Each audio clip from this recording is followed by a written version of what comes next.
कांग्रेस का महाजमावड़ा, कांग्रेस की महारैली, लाखों कांग्रेस कार्यकर्ता पूरे देश से इकट्ठा होंगे दिल्ली के रामलीला मैदान में। दिल्ली की रामलीला मैदान से गूंजेगा वोट चोर गद्दी छोड़ का नारा। वोट चोरी का मुद्दा अब बनेगा जन आंदोलन। जी हां, ये सब चीजें कांग्रेस कह रही है क्योंकि कांग्रेस 14 दिसंबर को दिल्ली में रामलीला मैदान में एक बहुत बड़ी रैली का आयोजन कर रही है वोट चोरी के मुद्दे पर। शायद कहा यह जा रहा है कि शायद हमने अब तक कांग्रेस की इतनी बड़ी रैली नहीं देखी होगी। कांग्रेस की, मैं इंडिया गठबंधन की बात नहीं कर रहा हूं, अकेली कांग्रेस पार्टी की इतनी बड़ी महारैली शायद हमने ना देखी हो। बाकायदा हर राज्य यूनिट को एक पूरा कार्यक्रम दिया गया है। हर स्टेट यूनिट ने कमेटियां बनाई हैं जिनका जिम्मा है कि अपने अपने यहां से लोगों को, कांग्रेस के कार्यकर्ताओं को दिल्ली पहुंचाना है। ऐसा नहीं है कि ये रैली सिर्फ कुछ राज्यों की होगी, पूरे देश से कांग्रेस के कार्यकर्ताओं को इकट्ठा किया जा रहा है। राहुल गांधी के सबसे बड़े मुद्दे को जन आंदोलन में बदलने की कोशिश की जा रही है और इस महारैली से उम्मीदें भी बहुत है कांग्रेस को, क्योंकि न सिर्फ इस महारैली के जरिए राहुल गांधी और कांग्रेस बीजेपी को अपनी ताकत दिखाना चाहती है, बल्कि जो कांग्रेस में राहुल गांधी बदलाव कर रहे हैं, जो नई कांग्रेस बना रहे हैं, उसका भी लिटमस टेस्ट है कि जिनको जिम्मेदारियां दी गई है वो इस तरह के कार्यक्रम को आयोजित करने में कितने कामयाब होते हैं। तो इंतजार 14 दिसंबर का है, जिस दिन इतना बड़ा महाआयोजन करने का दावा कांग्रेस कर रही है। और 14 दिसंबर को लेकर क्या क्या तैयारियां हैं, कैसी रैली होगी, कितने लोग आ रहे हैं, किन मुद्दों पर इकट्ठा हो रहे हैं, इन सब पर बात करने के लिए आज हमारे साथ हैं दीपक शर्मा, जो कोऑर्डिनेटर है, नेशनल कोऑर्डिनेटर है किसान कांग्रेस के, जो एक बहुत अहम रोल अदा कर रही है पूरे देश में घूम घूम कर इस रैली के लिए कांग्रेस के कार्यकर्ताओं को इकट्ठा करने के लिए। दीपक शर्मा बताएंगे कि इस महारैली के पीछे की वजह क्या है और इस महारैली का कामयाब होना कितना जरूरी है। हाँ तो दोस्तों, जैसा कि आप देख सकते हैं कि दीपक शर्मा जी हमारे साथ जुड़ गए हैं और जो बहुत अहम रोल अदा कर रहे हैं इस महारैली में, क्योंकि किसान कांग्रेस बहुत अहम रोल अदा कर रही है। तो सीधा उन्हीं के पास चलते हैं। दीपक भाई, सबसे पहला सवाल तो यही है कि ये जो 14 तारीख की महारैली कह रहे हैं, इसके बारे में इतनी हाइप बन रही कि कांग्रेस की ऐसी रैली पिछले काफी समय से देखी नहीं होगी। क्या है एक्चुअल में इस रैली से, क्या उम्मीदें हैं करें हम? देखिए, ये पूरे देश के कांग्रेस कार्यकर्ता हमारे नेता राहुल गांधी जी और मल्लिकार्जुन खड़गे जी के नेतृत्व में वोट चोर गद्दी छोड़ अभियान के तहत ये महारैली का आयोजन कर रही है। इस रैली के लिए रामलीला मैदान में 14 तारीख को ये रैली रखी गई है और सीधा सीधा इसका मतलब है कि जिस तरह से पूरे देश में जो संवैधानिक संस्था चुनाव आयोग जो है वो भारतीय जनता पार्टी का कार्यकर्ता बनकर काम कर रहा है और हमारे नेता राहुल गांधी जी ने संसद में भी इस बात को जो है वो स्पष्ट रूप पे रखा। कल भी उन्होंने अपने जो है वक्तव्य जब दिया तो भारतीय जनता पार्टी लाजवाब है, उनके जो प्रश्न है उनका उत्तर नहीं दे पा रही है। जब हम उन्होंने सीधे सीधे प्रश्न किए कि हर जगह पे ऐसा हो रहा है, चाहे वो हरियाणा हो, चाहे बिहार हो, चाहे आंध्र प्रदेश हो, महाराष्ट्र हो, हर स्टेट में जिस तरह से चुनावों में वोट चोरी किया जा रहा है, तो उसके प्रति लोगों को जागरूक करने के लिए और एक स्पष्ट संदेश पूरे देश को देने के लिए इस रैली का आयोजन जो है वो किया जा रहा है। दीपक भाई, एक चीज बताइए, जैसा मैंने कहा कि कांग्रेस के जितने लोगों से मेरी बात हुई, कह रहे महारैली है, बहुत जबरदस्त भीड़ होगी, कांग्रेस की हाल फिलहाल में ऐसी रैली नहीं देखी होगी। आप तो इस रैली के लिए और तो कई जगह और भी घूमे, प्रदेशों में भी गए, कितनी तैयारियां हैं और कितने ऐसी महारैली, मतलब क्या खास होने वाला है इस रैली में, कितनी भीड़ होने वाली है, या कुछ ऐसा होने वाला है जो नहीं देखा होगा काफी समय से कांग्रेस के रैलियों में? देखिए, इस रैली के माध्यम से पूरा देश देखेगा, खासकर भारतीय जनता पार्टी और संवैधानिक संस्थाओं को की हत्या करने वाले लोग देखेंगे कि पूरे देश के कितने कांग्रेस जन जो हैं, वो वोट चोर गद्दी छोड़ रैली में, महारैली में जो है, वो रामलीला मैदान में इकट्ठे हो रहे हैं। इसमें कोई दो राय नहीं कि कांग्रेस पार्टी ने, हमारे वरिष्ठ नेताओं ने हर अग्रणी संगठन, चाहे वो हमारी पेरेंटल बॉडी है, कांग्रेस पार्टी है, चाहे उसके अग्रणी संगठन हैं, चाहे उसके जो हैं वो डिपार्टमेंट्स हैं, हर डिपार्टमेंट पूरे जोशो खरोश के साथ और अपनी एक टीम बनाकर जो है, हर को टारगेट दिया गया है कि इतने लोग जो हैं वो हर किसी ने लेकर आने हैं। इस संबंध में अभी हमने भी 2 दिन पहले ही 8 तारीख को जो है वो नेशनल एग्जीक्यूटिव की मीटिंग करके इसमें जो है हमारे जो अध्यक्ष हैं श्री सुखपाल खैरा जी, उन्होंने पूरे निर्देश दिए हैं कि उनके नेतृत्व में हमने 10,000 जो लोग हैं पूरे देश से किसान कांग्रेस के इस रैली में शिरकत करेंगे। ये भागीदारी सुनिश्चित हम बनवा रहे हैं। ऐसे ही सभी संगठन जो हैं वो कर रहे हैं। दीपक भाई, हर प्रदेश से लोगों को जिम्मेदारी दी गई, हर प्रदेश के लोग इसमें आने, कांग्रेस के कार्यकर्ता हर प्रदेश से आएंगे या फिर वही उत्तर भारत, पंजाब, हरियाणा, हिमाचल, हर दिल्ली, इन्हीं स्टेट के से, भरोसे रहेंगे? हर स्टेट से, हर राज्य से, हर केंद्र शासित प्रदेश से सबकी भागीदारी सुनिश्चित बनाई जा रही है और उनके लिए अलग-अलग स्पॉट तय किए गए हैं। कौन कहाँ इकट्ठा होगा, कौन उनकी जो भी है, चाहे किसान कांग्रेस है, उसके लिए हमारी प्रभारी नीता डिसूजा जी जो हैं, उन्होंने पूरा जो है वो देख-रेख का जिम्मा संभाला हुआ है।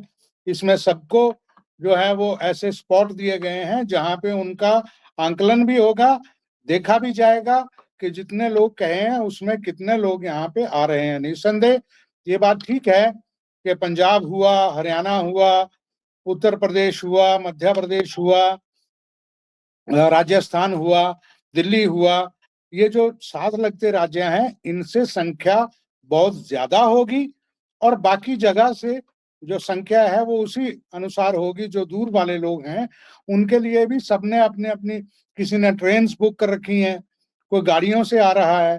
इस तरह से हमने सारे प्रावधान जो हैं वो कर रखे हैं, ताकि इस रैली को महारैली के रूप में जो है वो कामयाब किया जा सके। दीपक जी, एक बात बताइए, आपने कहा कोई ट्रेन से आ रहा है, कोई फ्लाइट से आ रहा है, कोई रहने का इंतजाम है। कांग्रेस तो कहती है कि हमारे पास फंड्स की कमी है क्योंकि वो कई तो अकाउंट भी सीज थे। तो जब पार्टी की ऐसी आर्थिक हालत कमजोर है, ऐसी हालत में फिर कैसे इतना बड़ा आयोजन कर पा रही है? देखिए, कोई किसी को किसी तरह का संसाधन नहीं दिए जा रहे हैं। सब कार्यकर्ता अपने स्तर के ऊपर सब इंतजाम कर रहे हैं। जो भी आ रहे हैं, जो भी संगठन कर रहे हैं, अगर किसान कांग्रेस कर रही है, हम अपने स्तर के ऊपर, हमारे जो लोग हैं, वो अपने स्तर के ऊपर गाड़ी बुक करके ला रहा है, कोई बस बुक करके ला रहा है, कोई अगर ला नहीं सकते हैं, वो कह रहे हैं कि 2 गाड़ियों का खर्चा मैं दे रहा हूँ। यानी कि कार्यकर्ता खुद इसमें अपने संसाधन जुटाकर इस रैली में, ये सबसे बड़ी खासियत है कि कांग्रेस कार्यकर्ता अपने संसाधनों से वहां पे पहुंच रहा है। अच्छा, तो दीपक भाई एक चीज बता दें, वापस उसी पे लौटते हैं आपके महारैली पे, कि ये जी। जो महारैली है, सिर्फ महारैली नहीं है, इसका मकसद सिर्फ वोट चोरी के लिए लोगों को बताना है या इसका मकसद जो हम लोग या आम लोग नहीं देख पा रहे, इसका कोई और मकसद भी है जो आप बताना चाहें? देखिए, जैसे आपने आर्थिक इसकी भी बात की और इस रैली के महत्व की बात की। बात इस वक्त ये है, ये स्वतंत्रता के बाद दूसरी लोकतंत्र को बचाने की लड़ाई, और इस लड़ाई को हमारे नेता राहुल गांधी जी लड़ रहे हैं, जान हथेली पे रखकर लड़ रहे हैं। आप देखिए उनके खिलाफ कितने मुकदमे दर्ज हो चुके हैं, हमारे नेताओं के ऊपर कितने मुकदमे दर्ज हो चुके हैं। लोकतंत्र को अगर बचाना है, ये कांग्रेस का जुनून है, ये कांग्रेस कार्यकर्ताओं का जुनून है, ये वही कांग्रेस कार्यकर्ता हैं, ये वही डीएनए है जो उस वक्त आजादी के वक्त जो हैं, जिन्होंने अपने घर फूंक कर भी जो है वो आजादी दिलाने के लिए कुर्बानियां दी थी, निस्वार्थ दी थी।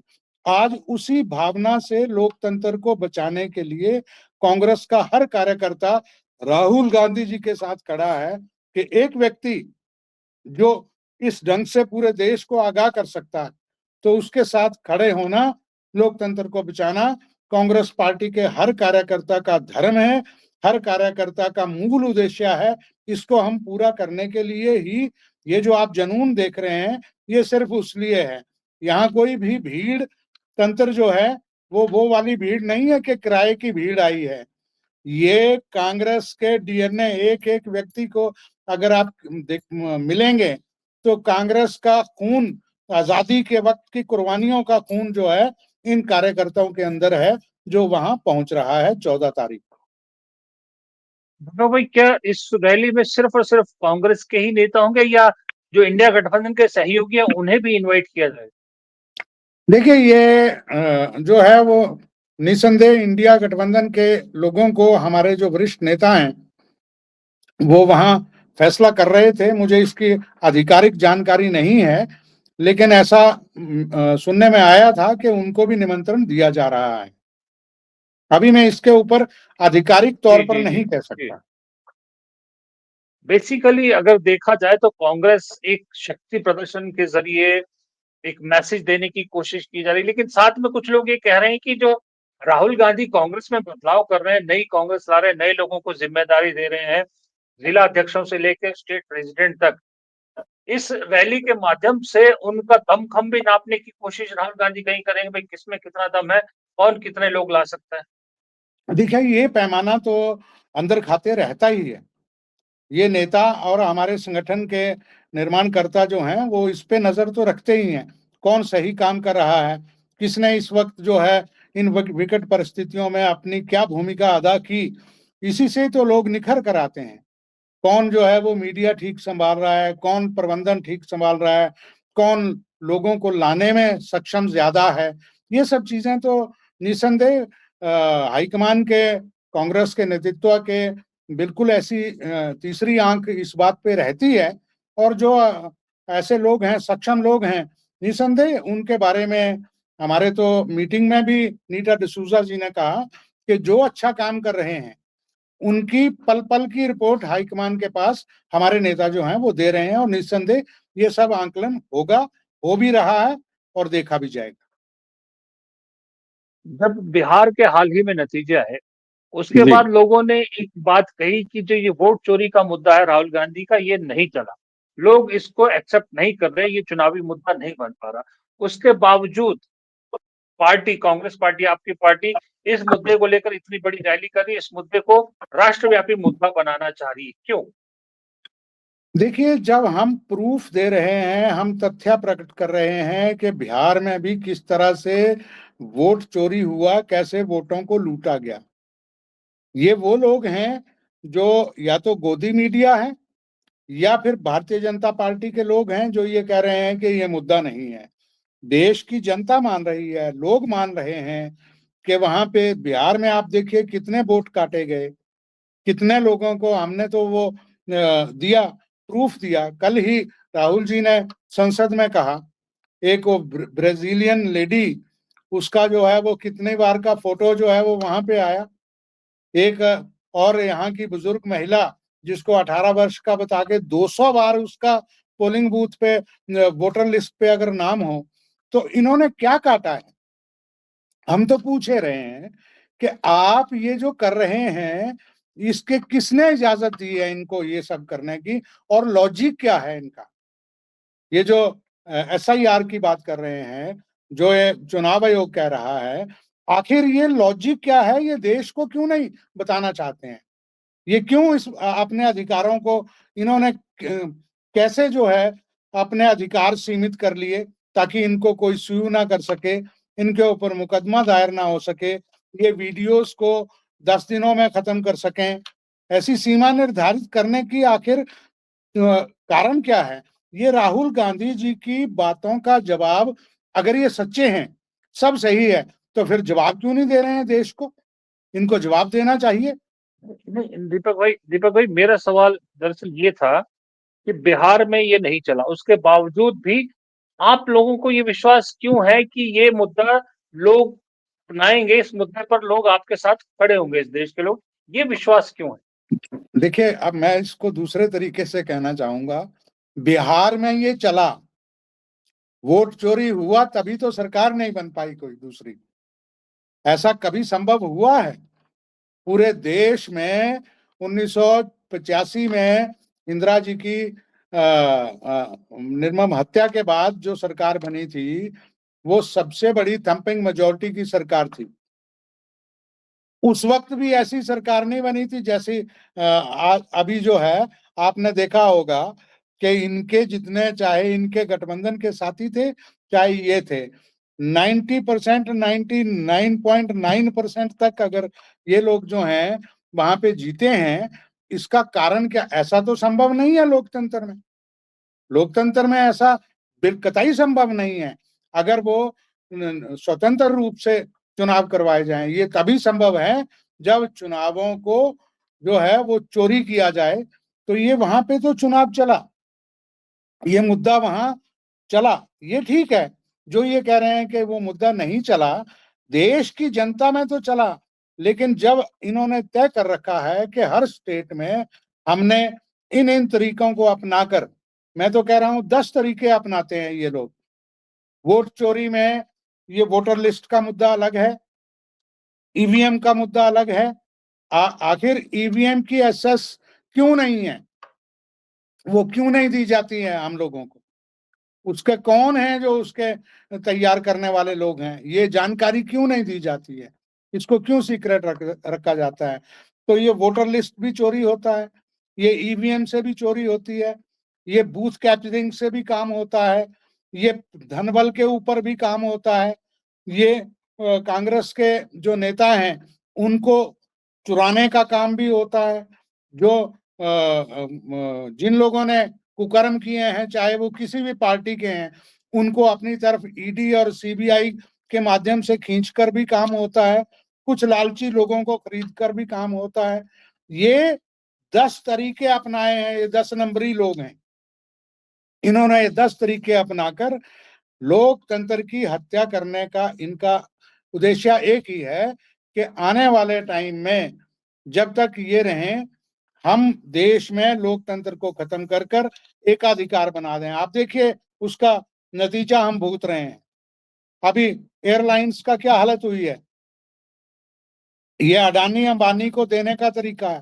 और जिस दिन, मैं आज इसके आगाह कर रहा हूं आपके चैनल के माध्यम से, जिस दिन अगर राशन के ऊपर भी, अनाज के ऊपर भी अडानी अंबानी का जो है वो अधिकार हो गया, देश की जनता को राशन नहीं मिलेगा। अगर मिलेगा तो जो चीज आज 10 रुपए की है वो 500 रुपए की मजबूरी में खरीदने पड़ेगी। ये उस स्थिति के ऊपर देश को लाना चाहते हैं। इसलिए ये लोकतंत्र को बचाने के लिए जरूरी है कि तन मन धन, मन से, वचन से, कर्म से हम लोग इसको बचाने की खातिर लोगों को जागरूक करें। आज नहीं तो कल देश जागरूक होगा, देश समझेगा कि राहुल गांधी सच्चा इंसान है, वो सच बात कर रहे हैं, वो लॉजिकल बात कर रहे हैं, और ये लोग जो हैं वो चोरी कर रहे हैं लोकतंत्र की, उसको हम रोकने के लिए कटिबद्ध हैं, वचनबद्ध। जी, आप तो देश के अलग-अलग कोनों में घूमते हैं, किसान कांग्रेस को लेके, इस रैली को लेके भी आप लोग इंतजाम को लेके काफ़ी अब सक्रिय हैं, अलग-अलग जगहों से बात होती है, घूमे हैं आप। कांग्रेस कार्यकर्ता के जज़्बे में या जोश में सच में कुछ बदलाव आया है या सिर्फ़ ये सोशल मीडिया की हवाबाज़ी है? नहीं, बदलाव आया है। और बदलाव इसलिए आया है कि नौजवान और महिला और यही नहीं, मैं तो कहूंगा कि सभी वर्ग जो हैं, जो कांग्रेस विचारधारा से जुड़े हुए लोग हैं, उन्होंने राहुल गांधी की सच्चाई को पहचाना भी है और उस दर्द को महसूस भी किया है कि ये व्यक्ति देश की खातिर कितनी सच्चाई के साथ, कितनी दबंगता के साथ जो है वो राष्ट्र के सामने, उन लोगों के सामने ऐसा कोई नहीं होगा जो संसद में भी जब राहुल गांधी जो है वो अपना प्रहार करते हैं इन लोगों के, वोट चोरों के ऊपर, तो उनको कभी वो छत को देखते हैं, कभी वो नीचे जमीन को देखते हैं, आंखें मिलाने की हिम्मत इनमें नहीं होती है। ये ठीक है, कांग्रेस कार्यकर्ता राहुल के जज्बे के ऊपर आज जो है वो सक्रिय हुआ है, मैं तो कहूंगा अति सक्रिय हुआ है। जी।